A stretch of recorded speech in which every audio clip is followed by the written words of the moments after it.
শতকরা 70% মানুষ ওনার জন্য কান দেওয়া হলো শেখ হাসিনার জন্য। আমরা সাধারণ জনগণ চাই মোটা ভাত মোটা কাপড়, দেশে শান্তি, আবার আওয়ামী লীগ আবার আয়োগ ক্ষমতায়। আল্লাহর রহমত আশা করি 100 ফিরবো। যার কারণ যার ভিতরে সততার গুণ বেশি থাকে তারে কেউ কোনোদিনও ডাবায় রাখতে পারে না। উনিও খারাপ করছে, কারে খারাপ করছে, খারাপ করছে, ভালো মানুষের খারাপ করে নেয়, নিরহ মানুষের খারাপ করে নেয়। শতকরা 70% মানুষ ওনার জন্য কান দেওয়া হলো শেখ হাসিনার জন্য।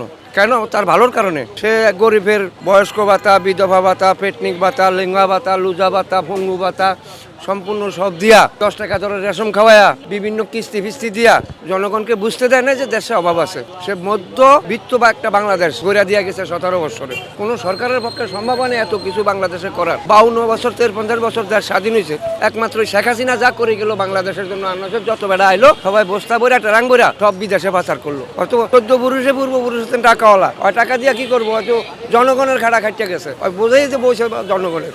আমরা সাধারণ জনগণ চাই মোটা ভাত মোটা কাপড়, দেশে শান্তি, আবার আওয়ামী লীগ আবার আয়োগ ক্ষমতায়। যেমন বঙ্গবন্ধুর নেতৃত্বে সবাই একটাকে আমরা সাড়া দিছি দলবল নির্বিশেষে। মেজর জিয়াউর রহমান হলো বঙ্গবন্ধুর সহকারী, কিন্তু তারও এখানে অনুদান আছে।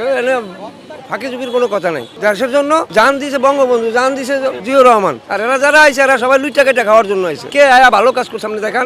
আরশাদ আইলো বারবার 3 বার, খালেদা ক্ষমতায় আইলো, কিন্তু জিয়াউর রহমান যা করে গেছে তার 100 ভাগের 1 ভাগ নিবি। 3 বার আইলো ক্ষমতায় জিয়ার পরে। খালেদা যে 3 বার ক্ষমতায় আইলো, জিয়াউর রহমানের 100 ভাগের 1 ভাগ কি করছে সে দেখান।